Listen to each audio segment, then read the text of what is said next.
એના વિશે આપણે આગળ ભણી ગયા છે। આજે તાસ 3 જેમાં આપણે પેજ નંબર 17 ઉપર જોઈશું। દરેક વિદ્યાર્થી પોતપોતાની બુક ખોલી રાખશે અને પેજ નંબર 17 ઉપર આપણે જોઈશું। દરેક જણ પોતપોતાની ચોપડી ખોલશે।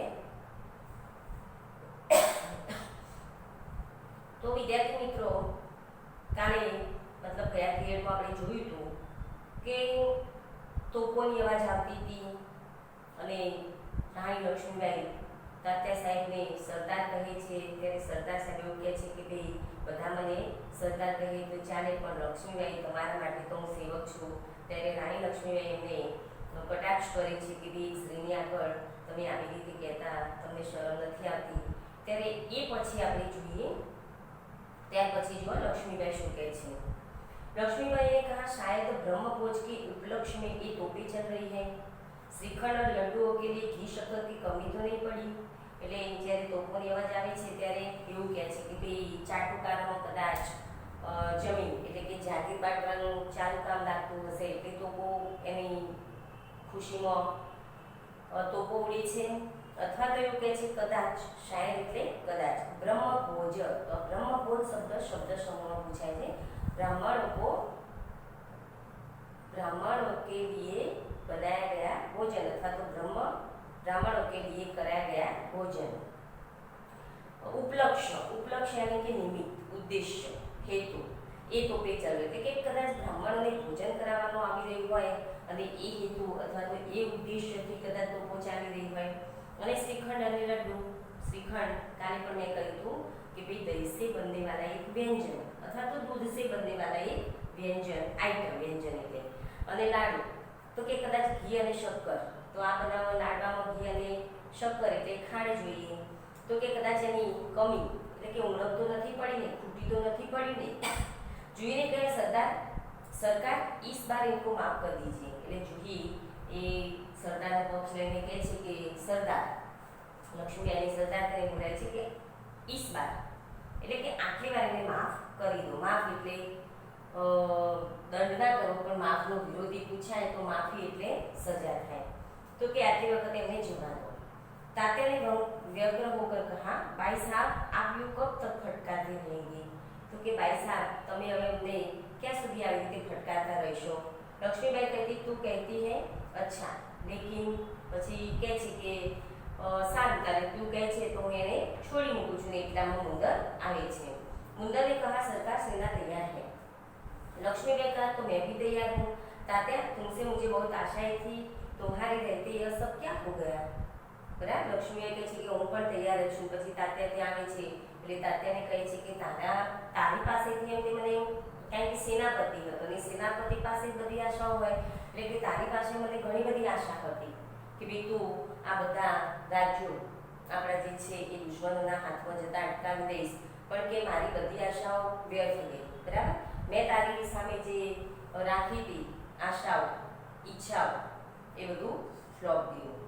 જુહીને કહા સરકાર એ સ્વામી ભક્ત है। એટલે જુહી કહે છે કે સરકાર આ સ્વામી ભક્ત છે। સ્વામી ભક્ત એટલે स्वामी के लिए भक्ति करने वाला, आ पर शब्द समूह पूछाता हुआ है स्वामी का भक्त। लक्ष्मीबाई ने कहा लेकिन आज हमें देशभक्तों की आवश्यकता है। तो लक्ष्मीबाई શું કહે છે આજે મારે સ્વામી ભક્તોની જરૂર નથી, આજે તો મારે દેશભક્તોની જરૂર છે। જો દેશભક્ત એનો વિરોધી મેં લખ્યું છે દેશભક્ત તો દેશદ્રોહ અને દેશભક્તિ તો દેશદ્રોહી। દેશભક્ત તો દેશદ્રોહી થશે। तो कि आज मारे देशभक्तों की जरूर है। खैर अब भी कुछ नहीं बिगड़ा, अब भी बहुत कुछ किया जा सकता है। तो कि चलो जवा दो, हजू पण के बगड़ी गई नहीं, हजू पण घणुं बधुं करी शकीए तेम छीए। तात्या ने कहा इसीलिए तो आया हूँ भाई साहब। तो कि एटला माटे तो आव्यो छुं भाई साहब, आप जो कहेंगे वही करूँगा। हवे तमे जेम कशो एवुं ज हूँ करीश। जो योजना बनाए उसी पर चलूँगा। तो तमे जे योजना बनावशो, जे प्रमाणे हूँ आयोजन करशो ए प्रमाणे हूँ चालीस। लक्ष्मीबाई ने कहा तो जाओ तलवार संभाल लो। तो के जाओ अने तलवार ले लो। नुपुरों की झंकार के साथ तोपों का गर्जन होने दो। नुपुर यानी कि पायल, ये लख्યું છે પગમાં પહેરવાનું આવતું જે ઝાંઝર સ્ત્રીઓ પહેરે છે એની ઝંકાર તો કેનો અવાજ એની જગ્યાએ તોપો કા ગર્જન હોને દો। બરાબર, કારણ કે લોકો શું પોતે ભોગ વિલાસમાં રજા બજા રહે છે ને એટલે રાણી લક્ષ્મીબાઈ કટાક્ષ કર્યો કે નુપુરની ઝંકારની જગ્યાએ તોપોનું ગર્જન થવા દો. ભૂલ જાઓ રાગ રંગ. રાગ રંગ યાની કે ભોગ વિલાસ, તો કે બધું ભોગ વિલાસ ભૂલી જાઓ. કે યાદ રાખો હમે સ્વરાજ લેના है, અને મગજમાં એવું યાદ રાખો કે આપણે સ્વરાજ મેળવવાનો છે. हमें रणभूमि में मौत से जूझना है. रणभूमि यानी कि युद्ध का मैदान, અને मौत से जूझना मुहावरो છે. मौत से जूझना तो साहस से मौत का सामना करना. साहस से मौत का सामना करना, તો કે આપણે સાહસ બતાવી અને મોતથી નો સામનો કરવાનો છે. तात्या ने कहा महारानी आपकी जय हो, मैं युद्ध के लिए तैयार होकर आया हूँ. तो કે તમારી જય હો અને હું યુદ્ધ માટે તૈયાર થઈને જ આવ્યો છું. लक्ष्मीबाई ने कहा जानती हूँ, लेकिन सेनापति इस बार यह याद रखना कि यदि दुर्भाग्य से विजय न मिल सके तो तुम्हें सेना और सामग्री दोनों को दुश्मन के घेरे से निकाल कर ले जाना है. तो કે સારું હું જાણું છું તમે તૈયાર થઈને આવ્યા છો, પણ સેનાપતિ હવે આ વખતે તમે યાદ રાખજો. જો યાદનો સમાનાર્થી લખવો હોય તો સ્મરણ થઈ શકે, પણ કે આ વખતે તમે યાદ રાખજો કે જો દુર્ભાગ્યથી પણ, દુર્ભાગ્ય એટલે કે બદનસીબ, અને દુર્ભાગ્યનો વિરોધી લખવો હોય તો સદભાગ્ય. જો દુર્ભાગ્યથી પણ આપણા ખરાબ નસીબને કારણે પણ જો વિજય ન મળી શકે તો તારી સેના તમને સેના અને સામગ્રી બંનેની સાથે દુશ્મનના ઘેરામાંથી નિકાલ કર લઈ જવાના है. તો તમારે આ દુશ્મનના ઘેરામાંથી તમારે નીકાળીને જવું પડશે. તાત્યા કે ऐसा ही होगा, કે તાત્યા વિશ્વાસથી કહે છે કે એવું જ થશે. लक्ष्मीबाई ने कहा तात्या मेरा मन कहता है कि यह मेरे जीवन का अंतिम युद्ध है. એની નીચે લીટી કરજો. 3 જે હોય છે ને ચૂનકર વાક્ય પૂર્ણ કીજી એમાં પૂછાતું હોય છે. શું કહે છે? લક્ષ્મીબાઈ કહે છે કે મને કેમ એવું લાગે છે કે આ કદાચ મારા જીવનનું અંતિમ યુદ્ધ છે. જીવન એનો વિરોધી લખો તો મૃત્યુ, જીવન તો મૃત્યુ થશે અને અંતિમ તો પ્રથમ વિરોધી છે. और जीत हो या हार मुझे किसी बात की चिंता नहीं. तो कि जीत थाय कि हार थाय મને કોઈ બાબતની ચિંતા નથી. चिंता केवल इस बात की है कि हमारी वीरता कलंकित न होने पाए. परंतु कि મને ચિંતા તો એ થાય છે કે આપણી વીરતા કલંકિત ન હો પાય. કલંકિત એટલે બદનામ અને કલંક તો બદનામી. તો એ વીરતા એ ભાવવાચક સંજ્ઞા છે અને કલંકિત તો એ વિશેષણ છે. ધ્યાન રાખજો, કલંકિત એ વિશેષણ છે, વીરતા એ ભાવવાચક સંજ્ઞા છે. એ જ રીતે અંતિમ યુદ્ધ તો અંતિમ શબ્દ પણ વિશેષણ થઈ શકે છે. तात्या ने कहा भाई साहब वीरता आपको पाकर धन्य है. तो कि भाई साहब वीरता तो तुमने मेळवीने धन्य है. आपके रहते कलंक हमारी छाया को भी नहीं छू सकता. बराबर, कलंक यानी कि बदनामी. तो कि તમારા રહેતા હોવામાં, તમારી હાજરીમાં, તમારા હોતે આપણે કહે કે તમારા હોતે ગુજરાતીમાં કે તમારા હોવાથી આવું ના થઈ શકે એમ. તો કે તમારા હોતે એ આ બદનામી તો તમને છૂ પડે એટલે કે પણ તમને સ્પર્શ પણ કરી શકશે નહીં. આજ્ઞા કીજીએ પ્રણામ. તો કે તમે એમને આદેશ આપો અને આમ કરી અને પ્રણામ. પ્રણામ એટલે વંદન પણ થાય, નમસ્કાર પણ થાય અને એમ કરીને નીકળવા માટેનો આદેશ માંગે છે. લક્ષ્મીબાઈને કહા પ્રણામ તાત્યા. તો લક્ષ્મીબાઈ શું કહે છે? એ પણ સામે પ્રણામ કહે છે. મેં સિદ્ધિ કે યુદ્ધ ભૂમિ में जा रही हूँ, અને હું સિદ્ધિ યુદ્ધ ભૂમિમાં આવું છું. જો મેં પ્રણામ અને પ્રમાણ બધી લખ્યા છે. ઘણી વખતે અર્થભેદમાં આપણને કોઈ પૂછે તો ખ્યાલ આવે એટલા માટે લખ્યું છે. તો પ્રણામ એટલે વંદન અને પ્રમાણ તો સબૂત, ગવાહી યા સાક્ષી.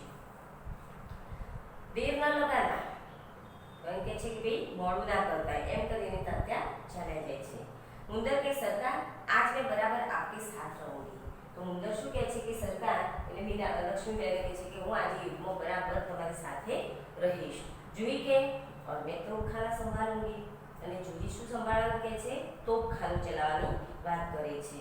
लक्ष्मीबाई ने कहा और हम सब मिलकर या तो स्वराज्य प्राप्त करके रहेंगे या स्वराज की नींव का पत्थर बनेंगे. પછી લક્ષ્મીબાઈ કહે છે મુંદર અને જુઈને કે ક્યાં તો આપણે બધી સ્ત્રીઓ થઈ આપણે બધા મળી અને ક્યાં તો સ્વરાજ મેળવીને રહીશું અથવા તો પછી આપણે આ સ્વરાજની નીવનો પથ્થર બનીશું એટલે કે એની ભૂમિકા બનીશું. હર હર મહાદેવ એમ કરતા तीनों हर हर महादेव का उद्घोष करते हुए जाती है.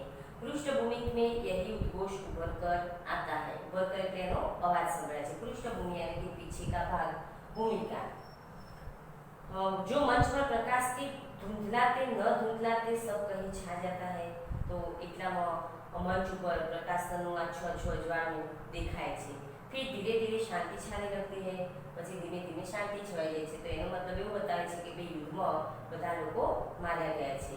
प्रकाश उभरने लगता है और पृष्ठभूमि में गीता पाठ का स्वर गूंजता है। અને બધા સૈનિકો માર્યા ગયા છે। એમનું જે રાજ્ય છે એ પણ દુશ્મનોએ જીતી લીધું છે।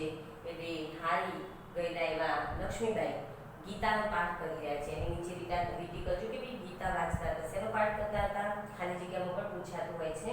અને કહેવાનો મતલબ કે ભાઈ ગીતા ગવાતી હોય, ગીતા બોલાતી હોય, ગીતા વંચાતી હોય, એનો સ્વર માત્ર સંભળાય છે। તો વિદ્યાર્થી મિત્રો, અહીં આપણો પાઠ પૂરો થાય છે। એનો સ્વાધ્યાયમાં પ્રશ્ન 1, પ્રશ્ન 2, સ્વાધ્યાય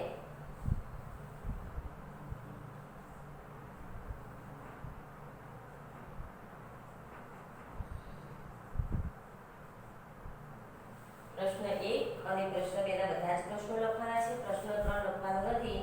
પ્રશ્ન 4, 5, 6, 7, 4, 5, 6 અને 7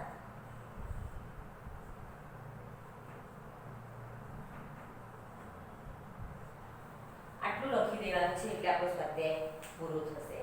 કેટલું લખીશું? આટલું 7 સુધી લખી દઈશું એટલે આપણો સ્વાધ્યાય પૂરો થશે। ત્યાર પછી અશુદ્ધ અને શુદ્ધ વાક્ય છે એની થોડી સમજ લઈશું। ત્યાર પછી આગળ પાઠ ચલાવીશું। તો માનું છું કે દરેક વિદ્યાર્થી આટલું આપણે લખી લઈશું। ઓકે, અહીં આપણા 5 પાઠ પૂરા થયા।